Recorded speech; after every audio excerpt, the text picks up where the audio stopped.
we go again for another Tuesday Night Live, and it's good to have Pete back. How you going, Peter? Thanks very much, Fiend. Great to be here again tonight. Missed last week. Good to have you all with us tonight. It's the Tuesday Night Live edition of the Adelaide Crowcast.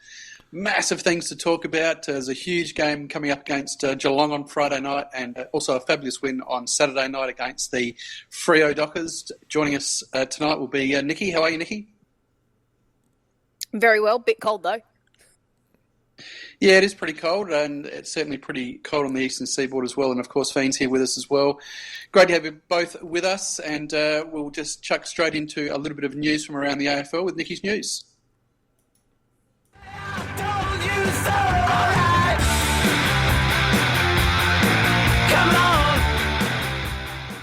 What do you got for us, Nick? Well, there's actually been some interesting things that have happened. So probably a player most people would not recognise, Tom Downey, who was one of the original GWS Giant selections. He was one of their ruckmen. He's actually retired from football because he's actually suffering from anxiety. So that's, I mean, it was really nice to see how much GWS had actually helped him. We understand because we had a similar situation with Sam Siggins. And now the news that's actually come out today is that Fasolo's actually been depression, and he won't be playing against Freo this weekend. Wow. That's big news. He's a linchpin for Collingwood. That's yes, an interesting, very much so. Interesting story that you raised there, Nikki, and I'd just add that for anybody that was watching 360 this evening, if you saw it, Jordan Lewis is on and they were talking about this very issue. And interestingly enough, he said that he thought that the incidence of anxiety and depression in players is at its highest at the moment and will only increase. And the reason for that is that with the obviously the explosion in social media, and the fact that he says that these kids that come in, they just sit there and they just read it cover to cover all day. So all that stuff that you see on the various social media platforms, and we see it every day. All of the assessments and abuse and degradation and all those kinds of things, all the emotion. Yep. Geordie Lewis got up there tonight and said, these kids, they read it cover to cover every day. And it's interesting because we've all been guilty of it, particularly those of us who regularly post on Big Footy. It's a medium where people can let their opinions run wild without any recourse from the players concerned usually. And, of course, the Big Footy have got they're whipping boys, and even on Sunday night we had to pull someone back just on commentary for that. And you're dead set right, and it's hardly our place to be self-righteous because as I mentioned, we're just as guilty as everyone else, but it just makes you realise we're still dealing with real people here, and if it was your kid that they were talking about, you'd have probably a different view, wouldn't you? So, food for thought there. Food for thought, definitely. And I've always thought about, if I'm talking about somebody on Big Footy, etc., I always remember that there's a real person and they might actually read this, or somebody who knows will read this. And I'm always mindful that I'm not speaking into the ether. There are other people down the other end of the line who are reading that and taking it. And I think actually something to learn, particularly people on Twitter, they just kind of think, you just put something out there. It's like, no, it's not just out there for nobody to see. It's out there for everybody to see if they want to go and look for it. And I think that's something that people need to be more mindful of. Yeah. I think you're spot on, and I guess we should probably move on. But I think that we could probably sum that up by saying there's probably, in what Geordie was saying tonight, there's probably a lesson in there for all of us, I think. Yeah, most definitely. And I know that clubs are very keen. They tell the players, etc., stay away from social media. Don't read about yourself. Don't read this. They're gonna. It's just natural, and their mates are going to, and their mates are going to tell them. hey, such and Yep. such said this about you. Yep. So, yeah. The other injury front, it was horrible news for Curtly Hampton, who has actually sustained quite a serious ankle injury. I mean, when that boy does an injury, he does it good. And so he will be out for quite a while. It's more likely to be, I would suggest, the whole season, because he might be back in time for finals, but he won't be able to get fitness up, and the type of injury he's got makes it a bit hard for him to do running. But in speaking of running, Cam Ellis-Yolman went for a run for the first time this weekend. He's actually ahead of... That's actually great news for him. That's excellent news. Yeah. McGovern, and McGovern and Seedsman are very close. They're both about 1 to 2 weeks away, and apparently Seed is just jumping out of his skin. He just wants to be playing. So that's really good news there. The big news around the AFL, though, is Kennedy. Yeah, well, is it a calf or is it an Achilles? I was just going to say they both trained last week, so Haas reckons 1 to 2 weeks, and they'll be back in the sample, which is excellent. But is Kennedy's a calf or is it an Achilles? What did it end up being? It's apparently a calf, which is a slightly better than the Achilles. Yeah, Achilles hang on, I'll is just 12 get months. down to the actual report they had. Yeah, it is. Definitely a calf. I heard it was a calf. Yeah, so it was, and so, their estimated return on him is 3 weeks. So that's a lot better than what I saw the vision him going, oh, that's not good for them. Yeah, well, they'll have a buy in amongst that too, so probably best outcome for them. Yeah. So we've got Cramery for the Bulldogs, who's actually out for the season, and then everybody's all upset because Robert Murphy, has he done a knee? Has he done a hamstring? I think he's done both. So he's out for a couple of weeks. So he's starting to get the old man disease. Now, someone could be listening, Pete. Sorry, mate. Hashtag sores. No, for Bob. That's what they did last year. They played for Bob. Pray for Bob. It worked well for them. I have to give an absolute brickbat to the AFL. Hang on, is that cock-wombling or what? Because all the memories this week we're actually going to go for something a little bit more funny. So, but this I think actually needs to be talked about in a bit more in-depth, because all the noise the AFL was making last week regarding the jumper punches, idiot for Sydney decided to punch people twice, 2 different people,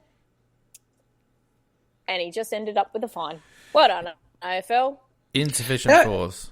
How bloody hard is it? It is ridiculous. It is the most simple thing in the world to do, and that is that it's quite simple, is that once an offence is graded as an intentional, it is a minimum 1-game ban. And it doesn't matter about the force. It's the action. Yep. At the moment, and we've talked about it before, everything goes on the force and the injury. Now, and that's fine in terms of negligence and those other kind of offences. But when they're talking about a punch, when they're talking about a deliberate act, it is very, very simple to say that where there's an assessment of intentional conduct, regardless of how the force is graded, it attracts a minimum 1-match fine, 1-match ban. 100% agree. It's another area where the panel, just the same as the umpires during games, they can't make consistent decisions because there's too many grey areas. So they end up being inconsistent. And you're dead set right, Pete. If it's an intentional, even if it's an attempt, I mean, I think we talked about this a couple of weeks ago. Even if it's an attempt, it should be penalised. Just make it so easy. Well, how many punches do you think would see thrown the following week if that rule came in? 100%. You know, Jimmy Bartell came out and said, look, it would be unfair because it was insufficient force. It's like, well, it's only unfair because the blokes who did it for the previous 10 weeks got away with it. But at some stage, and maybe the bye is a good time to basically say, all right, line in the sand, just don't do it anymore because you'll get a week. Spot on. I just can't believe people are think, oh, you know, it's okay. And it's very interesting that Robbo, AFL 360, has completely turned around. At once it kind of pointed out to him that it doesn't have a lot of force, but one punch can kill. And we've seen too many of them. Exactly right, Nikki. Exactly right. And it's always been... And like there was one of them, I remember there was the punch and he got the guy in the throat. And it was going, oh, he only got him in the throat, not in the head. It's like, actually, it's worse. It's actually more... That was Hawkins, somebody wasn't there. it? This is look. Honestly, I believe this is a real embarrassment for the AFL, and they carry on about they've got the AFL Women's League, and they've got the Indigenous round, and they're diverse, and they celebrate all the rainbow round and all this stuff, but they condone punching in the game, and so whilst they condone punching in the game, they cannot be taken seriously on any other issue. That's exactly Spot right. on. That's why I thought this was not a cockwomble. This was just something I'm just too angry about. They had their line in the sand, and then they just go, oh, okay. Typical AFL. Grow a set of balls. Enough said.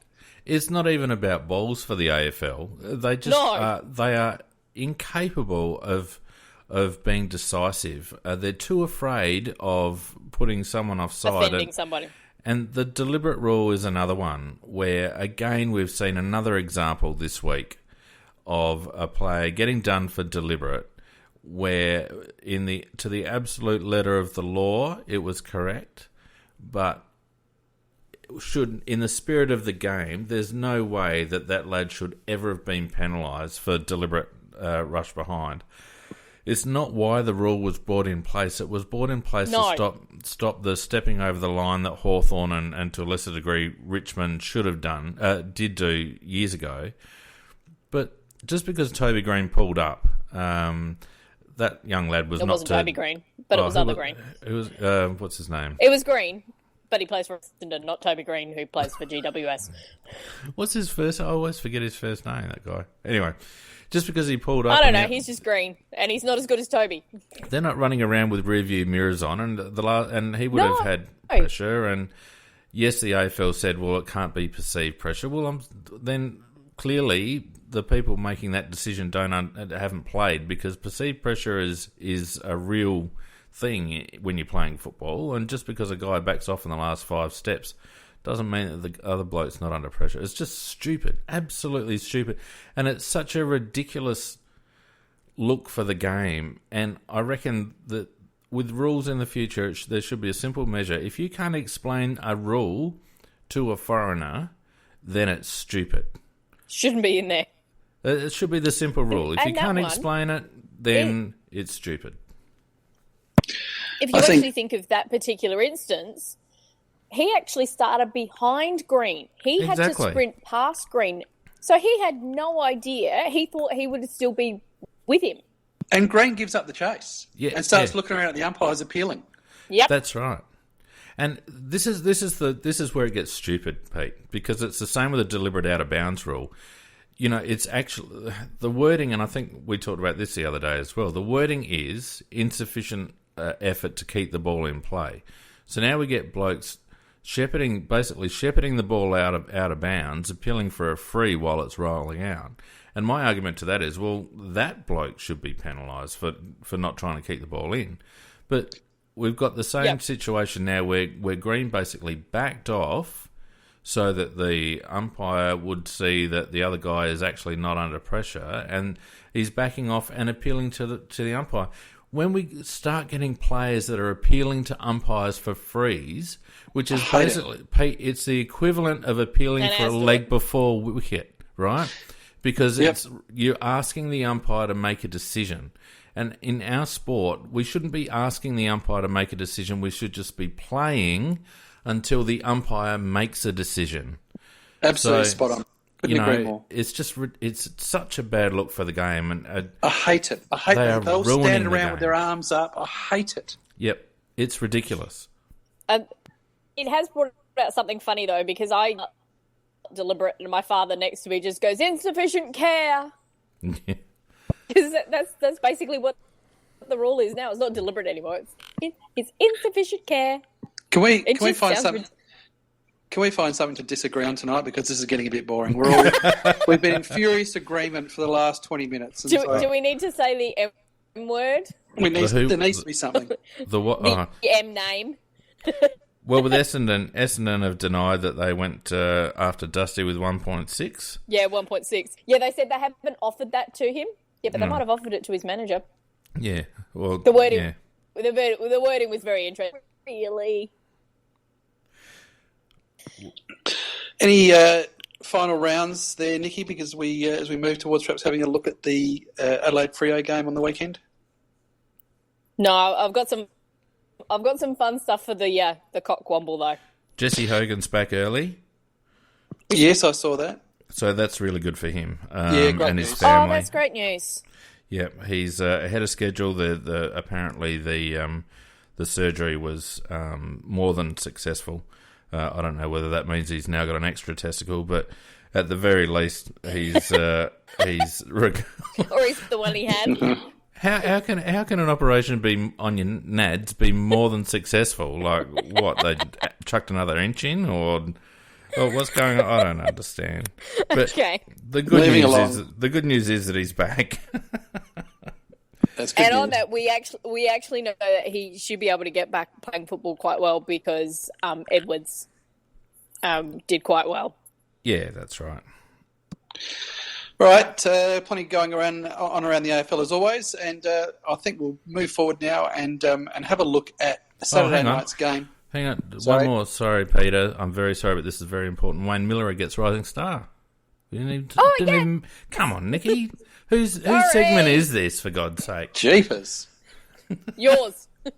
Yours now. I reckon the lad for GWS, what's his name?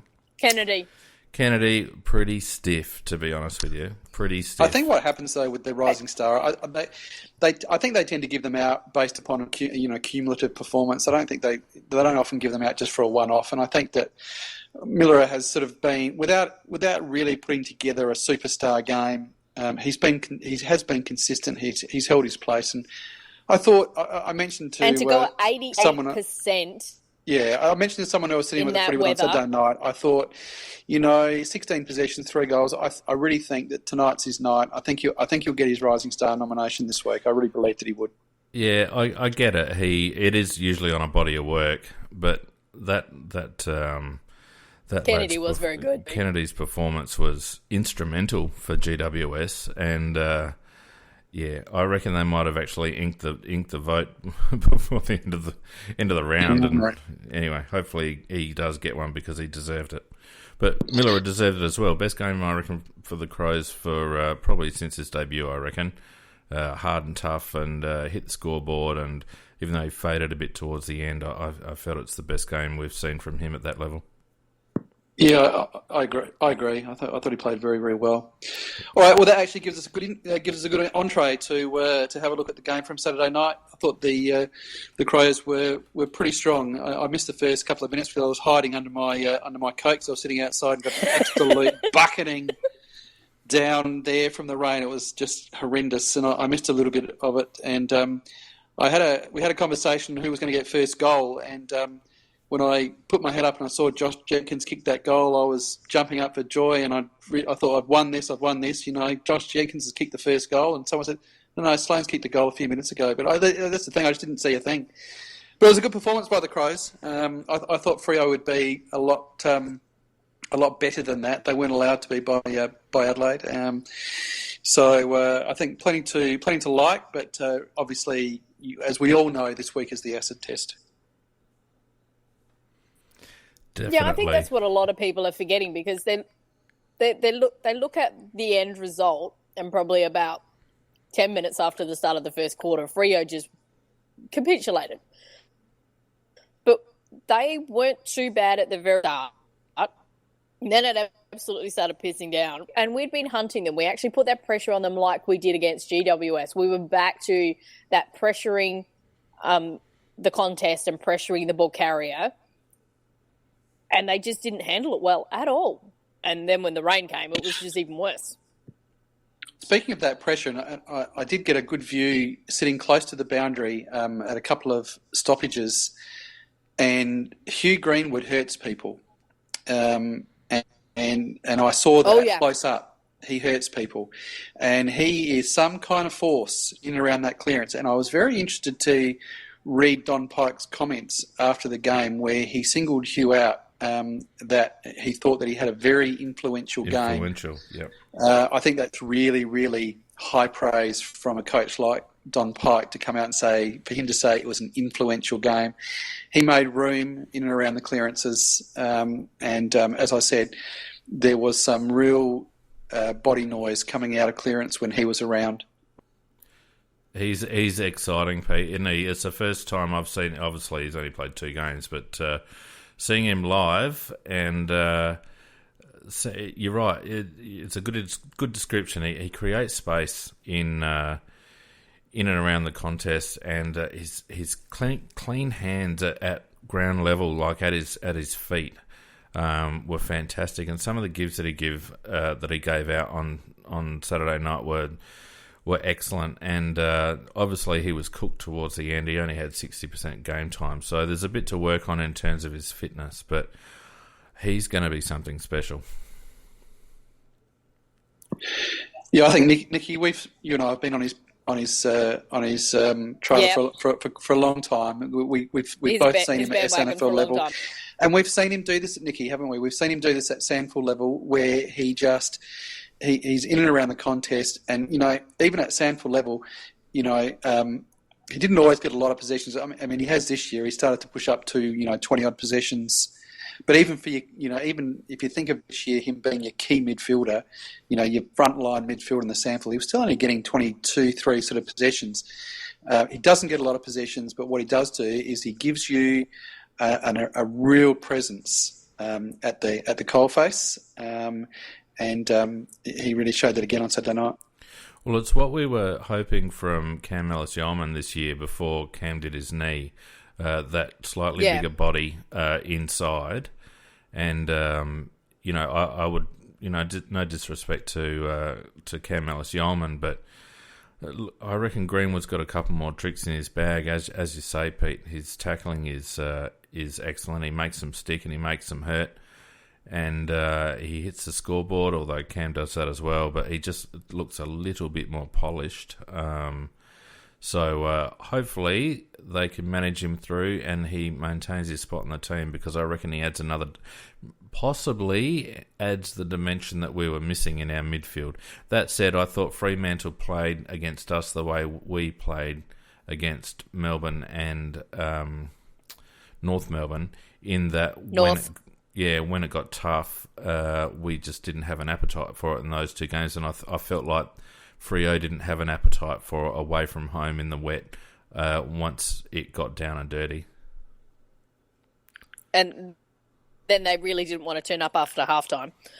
I don't think they wanted to come. Well, they were late. Yeah, they were. They basically had to run out straight to position, and that was it. Interesting. The coaches had to sprint across. All the talk before the game was let's get rid of Andy Otten. He's going to be no good, because we need to get rid of someone in the wet, and just not giving credit for the fact that Andy Otten is just one of the smartest players that you'd ever find. Very, very clever player, and those conditions really suit a guy like Andy Otten, because the game slows down a little bit, and he can rely on his smarts, and he just is in the right place at the right time far too often for that to be an accident. He could be forgiven for those calling for Andy to be dropped, given that he couldn't hold the ball in the wet or in the slippery conditions up in Brisbane. But I think it was just so wet on Saturday night that the ball wasn't actually as slippery. It was more just bloody heavy. And he was just able to showcase how well he goes in putting himself in the right spot, Andy, and he played really well, I felt. I have to also acknowledge, Pete, Damp Squid in the chat, just giving us a little bit of a push with regards to certainly my Fremantle tip, and I think PJ Crow's also tipped Fremantle on last week. So, yep, Squibby, we were wrong, and I'm quite happy to be wrong. I I didn't. I'm not in tipping, but let me just say that I thought that Freo at the line being 30, I think it was at 38.5. I thought that was pretty good value. That's all we'll say on that. Yeah. How much do you have? Moving on from that. But I thought it was pretty good value that because I just thought that it was going to be a game that was going to be fairly tight up. And I always thought we would win, but I 30 points. But no, they were we were far too good. Yeah, it never looked in doubt, did it? And it was good to see Brad Crouch, someone who's caught our eye in the past, Pete, having probably his best game for quite some time. How did you see Brad's game? Yeah, look, I absolutely agree, mate. And there was just a couple of times where it's nice to see him bursting into space and using the ball by foot. I think that if we can get him doing that, which he's capable of doing, then all will be good, because it's just when you've got Brad and Matt in the same, and Matt has got better at this, but if you've got two guys getting 12 kicks and 20 balls, it's just out of kilter, and so we need them using the ball by foot. And I think Matt's certainly got better than that, and I'm hoping that Brad, as time goes on, will start to use the foot a little bit more. But no, absolutely agree, it was a good game.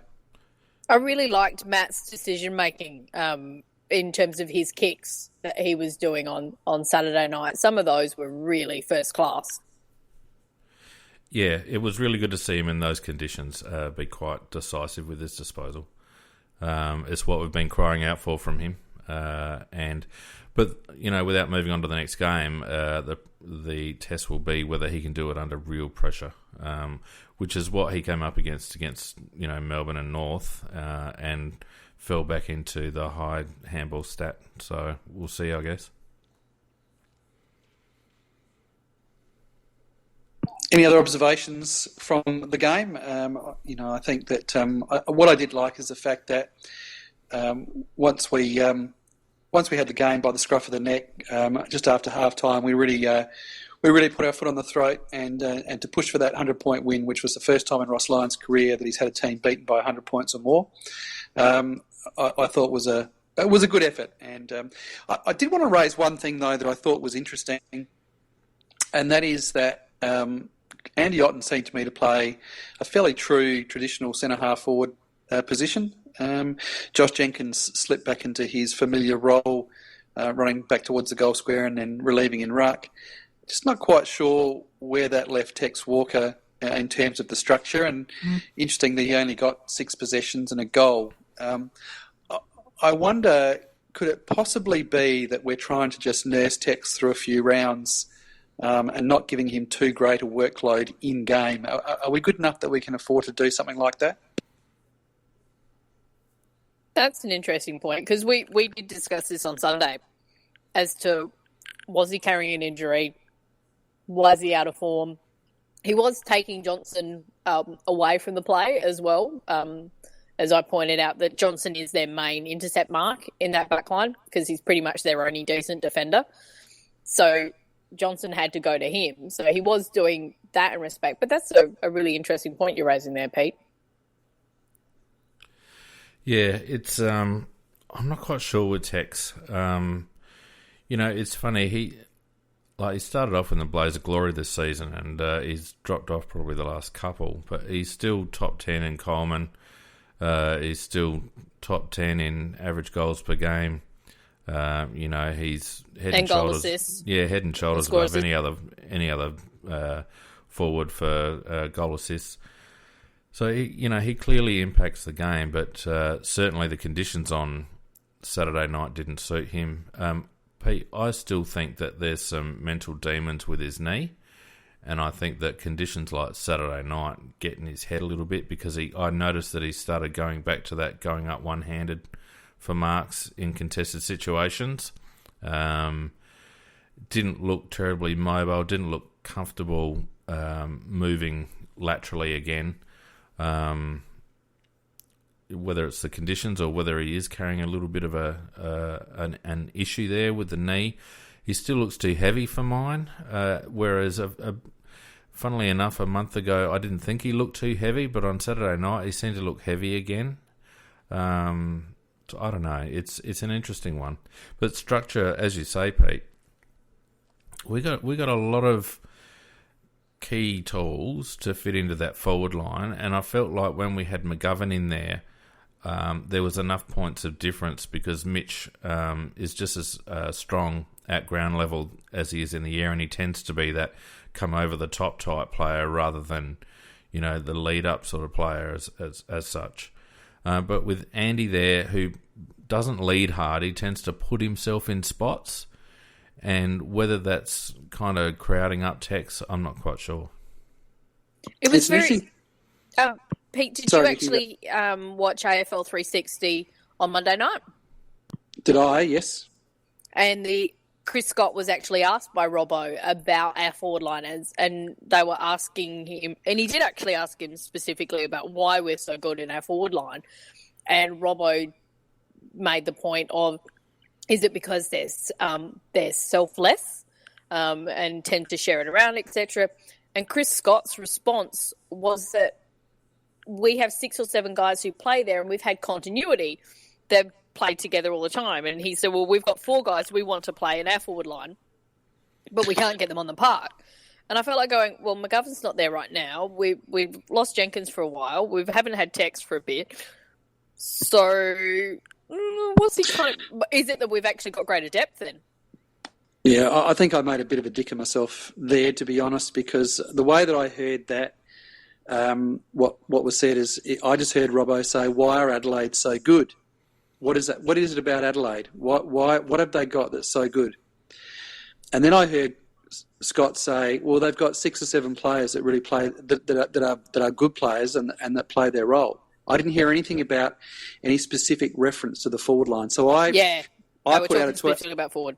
I put out a tweet bagging Chris Scott and saying and implying that he was a dick for implying that we only had 6 or 7 decent players who played their role, and that's the reason we're any good. So, Pete, Chris has got feelings too, a couple of people picked me up on it, but I acknowledge that I could have been wrong. But given that it was Chris Scott, I refuse to apologise. That's right. I'm sure he'll get over it. But Nicky, can I take up a point that you just made? And I think it's interesting because you mentioned that, interestingly enough, that Tex may well have been playing the decoy with Johnson. I just wonder, the thing that has absolutely killed us against Geelong in the last few games that we've played them is their defensive intercept marking has absolutely destroyed us the last few times we've played them. I just wonder if we're trying to build towards some kind of plan there to try and get something working that will help us against the Cats and that dreaded intercept marking that they're able to pull off against us. It'll be very interesting to see on Friday. And Simmons is quite a narrow ground as well. So, yeah, it's going to be interesting to see how we set up our forward line on there. I think we're desperate to move into talking about this game. I certainly am. I think if you're happy, we'll just move straight on. Yeah, let's move on. But can I just say, the first thing about this game is how many more freaking times are we going to have to play down at this bloody place and that there'd be a milestone game that awaits us? Yes, bloody Hawkins. Always seems to be... It always seems to be Tom Hawkins. Didn't about 8 of their players have their 300th last year? Oh, it's just... Jimmy had his 300th and Stevie had his Tory 800th and someone else had their 2000th and just drives me up the bloody wall. And I look there today and freaking Hawkins has got his 200th. How can it possibly happen again that we're down there just amazing. Again and there is another 200th? Just happens every time. And Jenkins has got his 100th. Big deal. No, sorry, that's terrible. No, congratulations, Josh. That's a fantastic effort to be a come on, Pete. player and rack up 100 games. His interview with the club was really good. Full credit to Josh. Sorry. I'm just annoyed about the fact there's another freaking milestone game. I just can't believe it. Just drives me up the effing wall. Yeah, but look, I don't. How many more times can it happen? At least it's only the 200th. 200th isn't that massive, you know. It's In not Geelong, it's not that big, is it? In Geelong, it's not that big. Well, in Geelong, you know, unless you're Dangerfield, where every game's a milestone game. But you know, 200th is worthwhile. I mean, you know, we clapped Bernie off for his, but Did we? Well, we did, remember? After, Don't even remind me of that. Yeah. No, I had to get in the car and leave. Yeah, they formed a guard of honour for Bernie, so maybe they'll form a guard of honour for the Hawk. No, look, straightening back up, talking about the forward line and, more importantly, Geelong's defence, I hope we're not falling into this... Marty Magic just pointed out that Otten's playing his 90th. And he will celebrate it very well. He will be joyful. He'll be joyful, that's right. Jesus, what was I going to say? Are we falling back into the trap of thinking that Pikey's got something up his sleeve and he's a master tactician and, you know, it's all part of some grand master plan? Or are we going to have all these high expectations that something's going to happen and then we're going to watch a game that just reflects every other game that we've played down in Cardinia Park for the last 5 years? Well, we have to, don't we?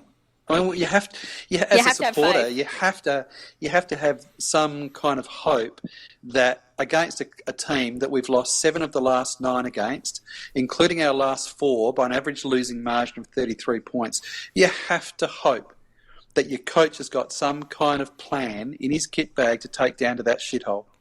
Sorry, that away ground. Well, we haven't had a plan. Do we didn't grounds have a feelings? plan last week. Yeah. Geelong has feelings. Sorry. The bloody shithole of Victoria. Pray for Cardinia. Yeah. Oh, Pete, you've turned us into a shambles. It's all your fault. That's shambles fantastic. tonight. That's fantastic. Pray for Cardinia. I don't know. I think there's a couple of things that might cause them a few more issues than they have had in the past. First of all, the fact that they seem to be playing Taylor forward more often than not, combined with... And he's not very good. No, but they need to play him down there. Yeah, they do. They got rid of Kirsten and then realised we're a bit short up forward. Coupled with the fact that Enright's obviously retired, and Zach Tui seems to be playing a bit of that Enright type role, but not in the same league. So that's one factor. The other factor is Andy Otten, and I think Andy Otten presents an interesting challenge for clubs because he's just another marking option. And irrespective of the fact that Jenkins isn't a powerhouse in contested situations, and nor is Tex, it's a lot of marking tools to cover for any defence. And I just wonder whether Geelong have got the personnel, because I don't think they're manned up as well as they have been in previous years. No, they do look a bit short down back in comparison to what our forward line will look like over the entirety of the game, because those players aren't always on the ground at the same time. That's right. Is Lonergan still playing? Hang on, I have to look that up. Yeah. Sorry, I haven't been watching him. Question without notice. Come on, Pete. Sorry, mate. Bloody hell, we're all just going to the bloody... I was just too busy laughing at Dixon last week. Oh, then that was funny. And he made me... That was pure joy. Yeah, he's probably... He's getting close to winning the Cockwomble even before I start. But I'm just not sure. If you take Taylor out of there, and I'm not sure about... Lonergan's another year older. I mean, you're right. We do have some marking power there. And you've got to respect Andy Otten, and that's what I like about the fact that he's up there, because you can sort of, lose focus when you're worrying about Jenkins, worrying about Betts, worrying about Walker. And Andy, he is the kind of guy that can sneak up and kick 3 or 4 goals. That's right. And I think, we did see that against Freo. Didn't play last week. Didn't play last week, right? We saw that last week against Freo, who, given a little bit undermanned down back. But I just think that's a bit of a... If I'm looking for differences between this season and previous, or this match and previous matches down there, that's one thing that really stands out to me. What we're going to have to do, though, is work out how we're going to be able to manoeuvre the ball quickly through the corridor, because we see time and time again down at Cardinia Park that Geelong set up basically with a line of players on whatever wing it is on the centre square line on whatever side the ball is, and they just will not let you use the corridor. And it's left us kicking up and down lines and being ineffective and having shallow forward 50 entries. We have to be able to move the ball through that sort of a zone, otherwise we're just going to get cut up again. See, I actually saw that a little bit against Freo, because that was the way that Ross was actually setting up. It was pushing those numbers back. And so when we were coming out of our back lines, instead of us, even though Richardson, in that discussion about our forward line, he did talk about how fast we are at moving it from the back line, that also helps our forwards, that we're the fastest in the AFL to do that. We did slow it up. We did take our time to work through that zone. We did. We chipped it around quite well against Freo. And then we did the break. Once we got what we wanted and got them spread out as we did, they were patient in order to do that. So I'm hopeful that was a nice little practice match in a way. Thank you, Freo. It seems to have worked out that way. And also, as I said, with how we structured the forward line, it seemed to be a little bit like that, Nikki.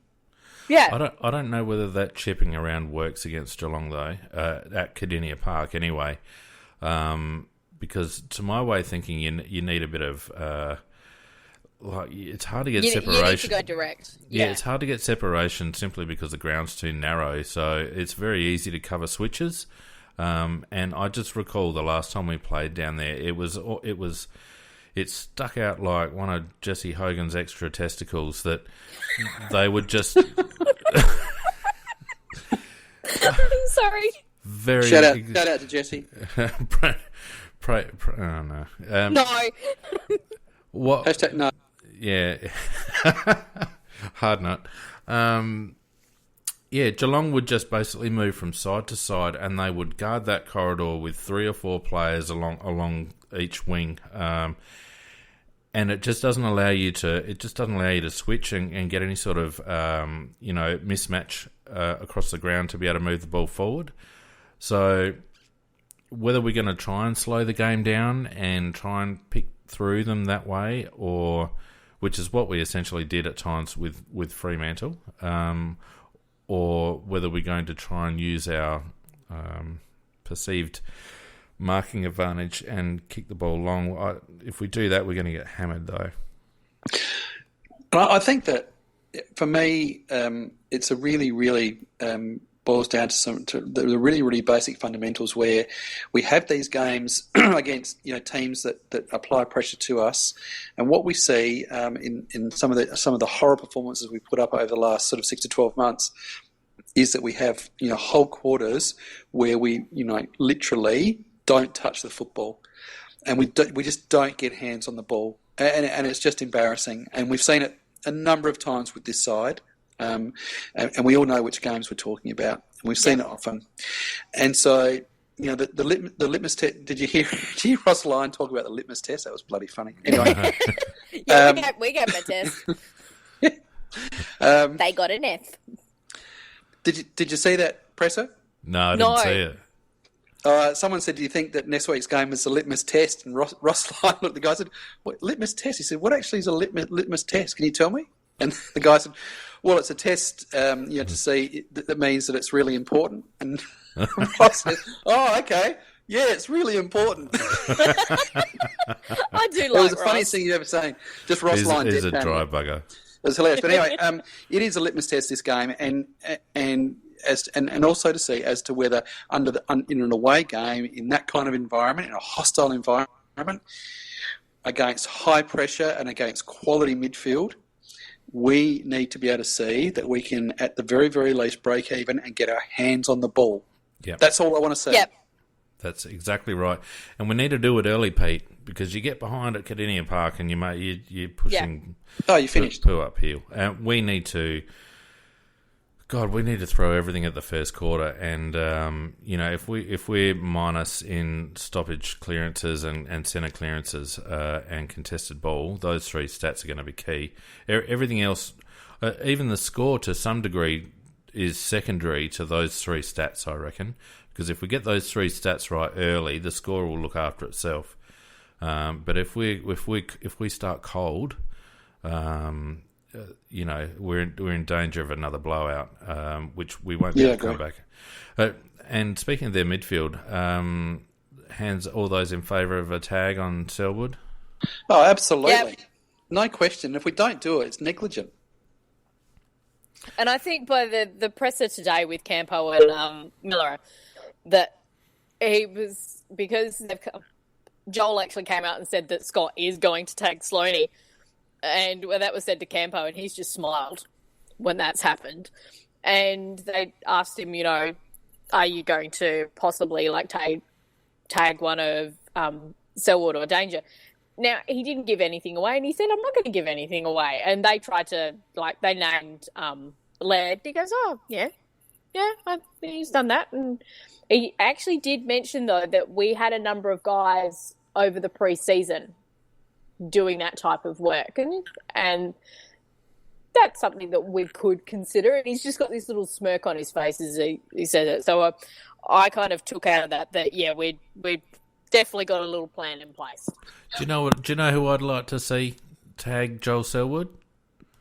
Luke Greenwood? Brown. No, Luke Brown. Luke Brown would That's be exactly awesome. who I was about to come out with. I Luke would Brown love is to see, perfect. because Luke Brown is sneaky dirty. He'll wear him like a glove. He's quick enough. He's good in the air, and he will. And he hates being beaten. Exactly, and he comes across all baby faced and mild mannered. But you're right, Nick. He doesn't like being beaten, and I would love to see them put Luke Brown head to head with Joel Selwood. Yep, because it'll be so obvious. On beams? Yeah, well, it's exactly right. Was that a practice? Well, he got a quarter on Beams, didn't he? And he did well against Dane Beams. Yeah, Beams got, I think, 2 possessions at the start, and then it was like, nah, that's enough. You're not getting any more. Would love to see Lukey Brown there. I reckon I wouldn't bother about tagging Dangerfield. I think that a lot of Geelong's work... You just pressure at him. Yeah, I think a lot of Geelong's work is Selwood to Dangerfield. I think Selwood is the one that... don't get me wrong, Danger does a lot of in and under work, but it's usually him getting the ball, seeing the ball, getting the ball, and kicking ball, whereas Selwood will tend to set up play a little bit more. And I just feel like we don't need to worry too much about... To me, Danger is probably more of a threat when he rests up forward or when he pushes up forward. And it'll be interesting to see whether Is Cheney going to come back? Well, I wouldn't have a full tag on Dangerfield, but I would have, if this makes sense, I'd have a stoppage tag on him. So I would have is Hugh Greenwood, to hit in and hurt him at every stoppage. Yeah, exactly. Every right. ball he wants to go. And we played him on Danger in the pre-season game. Did we? Yes. So hit in, hurt him every stoppage. That's all Hugh's instruction is. Yeah. Just follow him into stoppage and hurt him. Yeah. It's a big call, though, considering Hugh only had 60 time on ground last week. He's not going to be able to go with Danger for the full game. So we're going to need a backup plan. But whether I don't think Matt Crouch is the one. Dougie, Matt, for all his in and under work, is not that crash and bash type. Brad Crouch might actually be a bit more of a crash and bash type when Huey's not around. But I think when Danger sneaks up forward, I think that's where our man Jake Lever can assert himself, because Lever is one of the few guys I reckon that can go with Danger in the air for his size. I wouldn't like to see Lairdy going up or Jake Kelly, but I reckon Jake Lever would be able to nullify Danger pretty well up forward. And it's funny that we're just talking about two blokes, because the rest of them are just kind of bit players to those two, in my opinion. Yeah, no, I think that you wouldn't get much disagreement. And when they lost those 3 games on the trot, that was Dangerfield, who was not fit at all. And when he didn't contribute, it was very, very apparent that Dangerfield wasn't fit. Selwood was tagged, and really that was it. That was all she wrote. Yep, exactly right. Cam Guthrie doesn't seem to be going quite as well as although whenever he plays us, he seems to grow another leg. Sort of must go to the same doctor as Jesse Hogan. And he tends to cut us up, but they don't seem to have too many other guns. Motlop's just going. Hawkins is just going up forward. Menzel's going all right up forward. Cockatoo's a test, but you wouldn't bring him straight back in, would they? The other lad that's been playing well is Mitch Duncan, though. He can get off the chain if we're not careful. So, but I think he relies a lot on Selwood having a good game as well. We say all this, but you know as well as I do that Motlop's going to kick 5, and we know that Guthrie's going to get 35. Guthrie will get 35 possessions. Menzel will kick 8. Hawkins 5. Motlop 5. Zach Tui, 20 marks in defensive 50. Zach Tui will have 32 intercept marks. And we'll lose by about 40 points. And that's really how it'll go. The impression I get, though, Pete, from both clubs, there's been more chatter and more visibility in the media from both clubs this week than usual. And I think both clubs see this as a key match, dare I say a signpost game, Nikki. You're not supposed to say that word. Whoa. I know. Shout out to Drugs on the Big Footy Board. But I think both coaches see this as a very big game heading into the bye rounds. As I said, you don't normally hear quite as much chatter. But this, I have a feeling. I just have a feeling this is going to be an epic. Yeah, it's pretty much it is the game of the round that everybody's kind of looking at and going, no. This is where we actually know, are Geelong the real deal? Because I have my feelings about them that they're not as good as their position on the ladder states, and I think they've managed to win some games they probably shouldn't. Well, they only squeaked over the line against Port. Yeah, and let's face it, Port are a 5-8 team, so they're good but not great. And it took a Dixon brain fade and a Dangerfield bloody arsey snap that weaved its way through 100 sets of hands. You're right, Nikki. They are vulnerable, and I think that. Like the Hawthorn game earlier in the season, this represents as much a mental hurdle for us as a physical hurdle. And that's why I think it's so important that we start well. If we start well and if we're in the game and get some belief, I think that not only works in our favour, but also starts to get into Geelong's head that, oh, shit, maybe they've got us this time, I'm just not going to allow myself this time to get sucked into believing we can win this game because I have so many times over the years. Yeah, to be on the safe side, I'm tipping Geelong. This is the year because they're not actually that good anymore, and we're actually playing really well. This is the year that we're going to go down there and we're going to knock them over. And do you know how many times I reckon I've done that over the years? Too many. Too many, and then the game's over in 15 minutes. And so I am not going to get sucked into believing that we can win this game. Vardy on the chat says we need to match Port's effort, and I agree. I think if we match Port's intent and effort, we're a better team than Port, and so if we put in the same amount of effort, we should win. And also we have to fact, and I wouldn't normally do this, and I'm going to be serious, and I'm not meaning to be facetious. I wouldn't normally do this, but we do have to factor in the umpiring down there. Yep. It is bizarre, and we saw against Port Adelaide that, odd things happen. Selwood completely and utterly ducking, and they gave him a free. So we're going to have to be probably a 2 to 3 goal better team than them just to be even, I think. Yeah, that's a fair call. I thought the umpiring was questionable, and they say that new stand down there just adds a bit more. What's the noise of affirmation? Confirmation bias, whatever the hell it noise was. of affirmation. Noise of affirmation. There we go. That's Alan Richardson's phrase. So there's going to be plenty of noise of affirmation on Friday night. Yeah. It'll be heaving. It'll be packed. It will be, and we will need to be a 3 goal better side than them just to break even. Yeah, you're probably right, Pete. What do you reckon? 6 games in, I would have said we've got this one. 8 games in, after 2 insipid efforts, I would have thought, we're going to get brushed aside. Bit hard to get a read based on the opposition for the last 2 matches, but we did seem to get our mojo back last week. Oh, as I said, I've just got a feeling it's going to be an epic because I think it's silly to say that neither team wants to lose, but I think in this situation, neither team really doesn't want to lose. So Yeah. it's going to be an arm wrestle. We will lose, and we will then go and win a couple of other games that are coming up at home, and everyone will think that it's going to be okay, and we won't be exposed again till finals.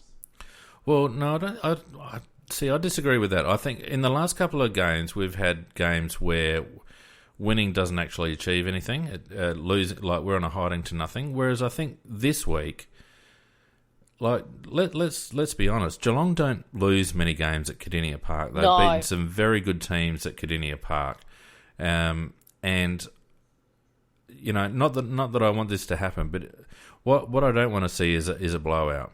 But I'd rather see a win. But if we're in it for 4 quarters, Pete, and we get pipped or we get done by a goal or two, I don't think we've actually done ourselves any harm.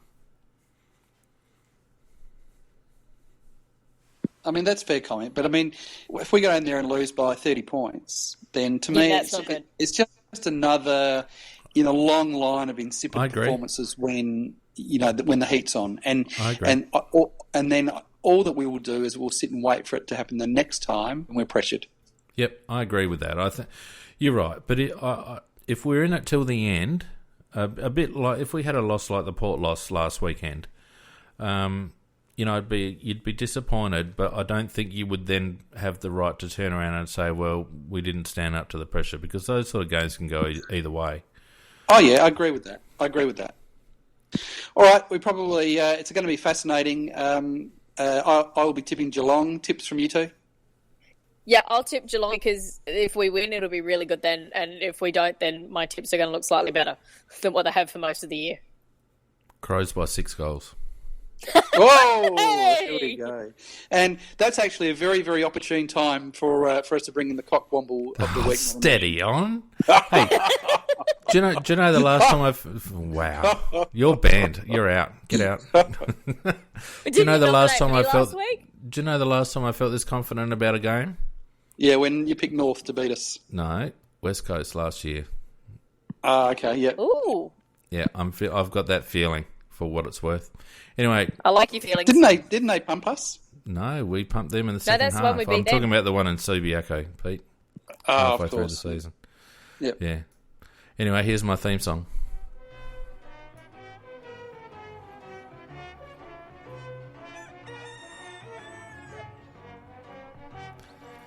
All right. It's going to be a quick one, isn't it, Nick?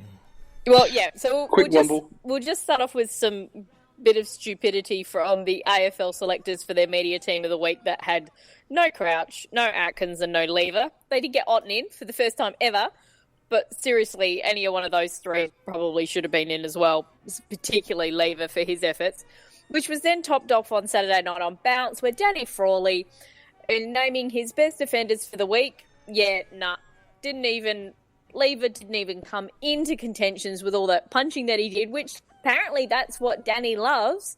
Well, he had the Golden Fist Award for years. Yeah, Lever got a run on the Golden Fist. He got some highlights in the Golden Fist last week. He got one highlight out of all of those he did. Now, if that was Rance that had a game like that, he would have had an entire section just devoted to him doing the majority of them. Oh, they do. We love Alex. We love Alex. So that's just a bit of stupid. We'll get that out of the way. Now, there is Charlie. For his lovely not being able to count to 30 seconds, listen to an umpire and comprehend that he's actually on a football field, that the numbers are going down on the big screen. That was vastly amusing. But I'm not sure whether that might be beaten by what happened in the Dreamtime game at the G, where an Essendon player picks up the ball and he gets tackled, and so he starts doing the fake punching. The only problem was he was tackled by another Essendon player. I didn't see that. That's gold. It was. And then it took a little bit before that player realised, oh shit, that's my teammate, and he let go. Are you kidding me? No. That's classic. I actually think that beats Charlie. Even though Charlie gave us such joy as Crew supporters for his stupidity. It to be Charlie. I wanted it to be Charlie. I wanted it to be Charlie, but I wonder whether we actually give them both. Well, Charlie's was for the match. Yeah, Charlie's was for the match. Charlie's was for the match, and he didn't even get a kick away in the end. So, and it is Charlie. Yeah. Yeah. He had to get the handball. He did get a handball. And Dab Squid, he's right. It was funny, but Charlie was more wobbly. More wobbly. Because it's on the screen. He's got the umpire telling him. Yeah. And the fact that the Geelong players going, it's down, can we run at him? And the umpire went, yeah. And so they did. It's just classic. I'm sorry, but as funny as that other one must have been, and you must find the clip and post it. Oh yeah, Nikki. I'll try and find it. But the other thing is, I did love in talking about it. Tom Richardson in touch of the fumbles in Daily. He actually put up the Mr. Slow from Mr. Men as Charlie's new nickname, and I'm just like, yes. It was interesting. Trengrove was on Triple M tonight, and they asked him whether they'd given Charlie a watch and all the rest of it. And Jackson was very keen to point out that Charlie's not the sort of person that would see the funny side of that. So Charlie's become a little bit precious about it, and well, he bloody should too. He's getting paid the big bucks. It was cock-wobbly, and you can betcha next time the showdown. Are we all going to be standing next to him, tapping our watches, going, hey, hello? Clockwork Charlie. Oh, the next I like that one. That's a good one. Some smart Hawthorn supporter in the cheer squad, when Charlie's kicking for goal, they need to, how the Melbourne supporters have that target that they hold up? Or they need to hold up a clock. An alarm clock would be good from the Hawthorn cheer squad. If anyone's listening from Hawthorn, because I'm sure they listen to us, they need to hold up a massive alarm clock every time Charlie goes for goal. We should go post it on their board. Just a suggestion, boys. Yeah, absolutely. Simon Moyle said Clockwork Charlie. I think that's the one that'll probably stick. Yep, that's a good one. So we have a winner? Oh. Yeah, I think so. Yeah, Charlie. Definitely Charlie. With an honourable mention to Essendon's team tackling. Hey, did anybody... I don't know if anybody caught the Toby Green interview tonight on AFL 360. No, I've got it taped. Yeah, let me tell you that the fact that Toby is able to work out and calculate those angles to kick those amazing goals, let me tell you, it ain't because he studied Year 12 physics. No, it's very good that he can play football. It's very, very fortunate that Toby can play football. That's all we'll say on that one. Pray for Toby. Pray for Cardinia. Pray for Toby. Everyone at the end of the show, go and light a candle for Toby, because thank God he can play footy. And let's see if we can get him a Year 10 education. Oh, dearie me. Anyway, I've got the chuckle. So Ben, you might be able to just want to run us through the call signs before we close out tonight. Oh yeah, just drop me in it. Don't forget, guys, you can follow us on Facebook. I'm giggling. I'm sorry. Follow us on Facebook and Twitter at AFL Crowcast. We have Scorpus on Thursday night. It will still be Thursday night, so apologies that it'll run into the Port Hawthorn game, but you can always listen to us on demand at a later time. We'll have the main break show back at halftime on Friday night. I will be nice and cozy warm at home, so we won't have any network issues. And then, of course, we'll be back on Sunday night to wrap up what will be a massive win by the Adelaide Crows. And I shall return next Tuesday night. It was great having you all with us tonight. Always good fun doing the Tuesday night show. Fiend and Nikki, thanks so much for joining us and giving us your insights. Yeah, no worries, Not a mate. problem. And a shout out to Macca. Shout out to Macca, and hope you are feeling better, mate. And thanks to everyone for listening to us. We really appreciate your support, and we look forward to catching you on Thursday with Scorpus, as Phoenix said. And let's hope we have a great weekend for the Crows. See you, everyone. Very good. Night all.